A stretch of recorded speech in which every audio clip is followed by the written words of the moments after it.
Option tricky trade channel மூலம் உங்களை சந்திப்பதில் மிக்க மகிழ்ச்சி அடைகிறேன். நான் உங்கள் சந்தோஷ்.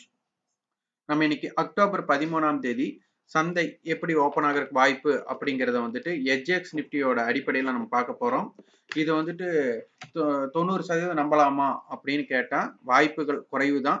ஆனால் எப்படி இருக்க வாய்ப்பு அப்படின்னு நம்ம முதலே ஒரு கணிக்கிறதுக்கு ஒரு வாய்ப்பா தான் இருக்குமோ இல்லையே இதன்படி தான் நடக்கும் நம்ம சொல்ல முடியாது. நம்மளுக்கு வந்துட்டு இப்போ எச்எக்ஸ் நிஃப்டி ஃபியூச்சர் பாத்தீங்கன்னா 18,038 வந்துட்டு நம்மளுக்கு ஓபன் ஆக போகுது. இப்ப இருக்கிற சூழ்நிலை இப்ப நேரம் வந்து 7 மணி. அப்போ இன்னும் 2 மணி நேரம் இருக்கு. இதுல எந்த மாற்றங்கள் வேணாலும் ஏற்படலாம். ஆனால் இப்போ அக்டோபர் கான்ட்ராக்ட் ஃபியூச்சர் வந்து 18,039 ட்ரேட் நடக்குது. இதனுடைய ஹை 18,047, லோ 18,025 இருக்கு. சப்போஸ் 18,036 அப்படிங்கிற லெவல்ல ஓபன் ஆச்சுன்னா சந்தை வந்து நேற்றைய ஹைக்கு மேல ஓபன் ஆகுது. 18,000 லெவலுக்கு மேல ஓபன் ஆகுது. இதற்கு முந்தைய ஹை வந்து 18,045, 18,050 இருக்கு. அப்ப அதனை கடந்தால் எப்படி இருக்கும் அப்படிங்கிறது எல்லாம் நீங்க பார்க்க வேண்டும். அடுத்து நம்மளுக்கு டவ் ஜோன்ஸ் பார்த்துட்டீங்கன்னா நம்மளுக்கு 38 புள்ளிகளும், நாஸ்டாக் 32 புள்ளிகளும் மைனஸ்ல இருக்கு. ஹேங் செங் பார்த்துட்டீங்கன்னா 300 புள்ளிகள் நெகட்டிவ்ல இருக்கு. நிக்கி பார்த்தா 28 பாயிண்ட் பிளஸ்ல இருக்கு. இப்போ நம்மளுக்கு 38,500 கால் பேங்க் நிஃப்டியில இருக்கிற ஆப்ஷன்ஸ்லயே அதிகமான மதிப்புக்கு வர்த்தகமாயிருக்கு. 20 லட்சம் கான்ட்ராக்ட் வந்துட்டு நம்மளுக்கு வர்த்தகமாயிருக்கு. அது பாத்தீங்கன்னா அதனுடைய மதிப்புகளின் அடிப்படையில் இது வரிசைப்படுத்திருக்கு. அப்ப மதிப்புகளின் அடிப்படையில் 38,500 கால் அதிக வர்த்தகம்னா இப்போ 38,500க்கு மேல் முடிவுற்றாச்சு. இப்போ இந்த சூழ்நிலையில நம்மளுக்கு 38,500க்கு கீழ் சந்தை வரக்கூடாது. ஏன்னா இது இப்போதைக்கு வந்து 38,500ங்கிறது மிகப்பெரிய ஒரு இம்பாக்டான பிளேஸ்.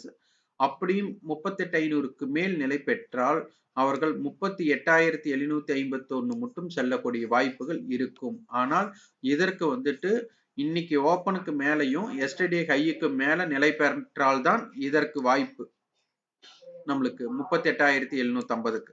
ஆனா அப்படி நிக்க முடியல. எஸ்டர்டே ஹையவே நம்மளால பிரேக் பண்ண முடியல. ஓப்பனுக்கு கீழே 38,500க்கு கீழே சந்தை நிலை பெற்றால் 38,300 அப்படிங்கிறது மிக முக்கிய லெவல். அதை பிரேக் அவுட் ஆச்சுன்னா செல்லிங் பிரஷர் வரும். இல்லைன்னா அந்த இடத்துல ஒரு பவுன்ஸ் பேக் வரும். நாளை தினம் வந்து வீக்லி கான்ட்ராக்ட் க்ளோசிங்னால இன்னைக்கு புதன்கிழமை நம்மளுக்கு வந்துட்டு அந்த டைம் வேல்யூ எரோட் எப்படி இருக்குன்னு பார்த்துட்டு நீங்க டிசைட் பண்ணிக்கோங்க. அது மாதிரி 18,000 கால் அதிக வர்த்தகம் நம்மளுக்கு 18,000 கடந்து 17,991 க்ளோசிங் ஆயிருக்கு. ரெண்டுமே பேங்க் நிஃப்டி அண்ட் நிஃப்டி ரெண்டுமே வந்து நியர்பை ரெசிஸ்டன்ஸ் அப்படிங்கிற இடத்துல தான் நம்மளுக்கு க்ளோசிங் ஆயிருக்கு. அதனுடைய தாக்கம் எப்படி இருக்குங்கிறத நம்ம பார்க்கணும். அப்போ 18,000 போது நம்மளுக்கு வந்துட்டு மார்க்கெட்ல வந்துட்டு 18,000க்கு மேல சந்தை நிலை பெறுவதும், ஓப்பனுக்கு மேல நிலை பெறுவதும், எஸ்டர்டே ஹைக்கு மேல நிலை பெற்றால் மட்டுமே சந்தை மேல் நோக்கி செல்லும். அப்படி இல்லைன்னா சந்தை வந்துட்டு கொஞ்சம் வால்டைலா தான் இருக்கும். இப்ப வந்து நம்மளுக்கு நிஃப்டிக்கு வந்துட்டு 18,000 கால், 17,900 புட், அடுத்தது வந்துட்டு 17,800 புட். இது மல்டி ஹெட்ஜிங். அதனால 17,950 அப்படிங்கிறது மிக முக்கிய லெவல். 17,950க்கு மேல் சந்தை நிலை பெற வர சந்தை மேல் நோக்கியும், 17,950க்கு கீழ் நிலை பெற வர சந்தை கீழ் நோக்கியும் செல்லக்கூடிய வாய்ப்புகள் அமையலாம். இதே பேங்க் நிஃப்டிக்கு வந்துட்டு 38,500 கால், 38,300 கால் அண்டு 38,000 புட்டு கொடுத்துருக்காங்க. அதனால வந்துட்டு நம்மளுக்கு 38,250 டு 38,300ங்கிறது மிக முக்கியமான லெவலா இருக்க போகுது. நம்ம சொல்லியிருந்தோம் ப்ரீ ஓப்பன் ஸ்டாக்ஸ் பாருங்க அப்படின்னு சொல்லியிருந்தோம். ப்ரீ ஓப்பன் ஸ்டாக்ஸ் எத்தனை பேர் வந்துட்டு ஒர்க் அவுட் பண்ணீங்கன்னு பார்த்துட்டு அதோட பேக் டெஸ்ட் எடுத்துக்கோங்க. இந்த ப்ரீ ஓப்பன்ல இருக்கிறது நம்ம 9:15 9:07க்கு இது உறுதி செய்திருவாங்க. அப்போ 9:15க்கு ஓப்பன் ஆகும். அப்போ 8 நிமிஷத்துல நமக்கு தேவையான டேட்டாஸ் எடுக்க முடியுமா அப்படிங்கறதுல பார்த்துட்டு இது 9:30 டு 10 மணிக்குள்ள எப்படி வியாபாரம் முடிக்கலாம் அப்படிங்கறத நீங்க பிராக்டிஸ் பண்ணிட்டு அதுக்குன்னா கமெண்ட வந்துட்டு ஃபீட்பேக்கா கொடுங்க.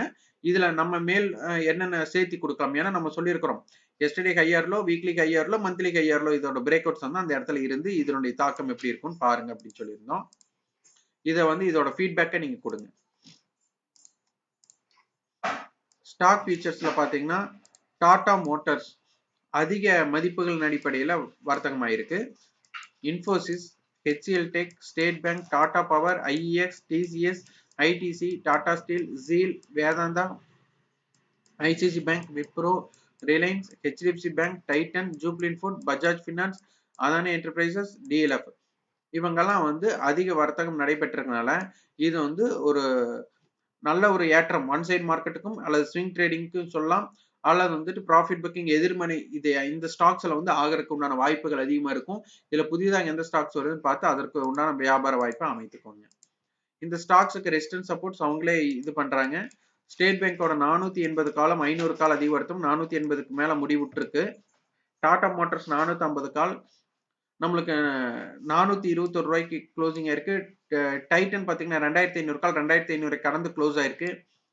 டாடா மோட்டார் 430 கால், டிசிஎஸ் 4000 கால், பஜாஜ் ஆட்டோ 4000 கால், ஐஎக்ஸ் 800 கால், டாடா மோட்டார்ஸ் 440 கால், டிசிஎஸ் 3800 கால், டிசிஎஸ் 3700 கால், ஜூப்ளின் ஃபுட் 4500 கால் கொடுத்துருக்காங்க. அடுத்து ITC 240, Tata Motors 420, ITC 250, Infosys 1700 கால் கொடுத்துருக்காங்க.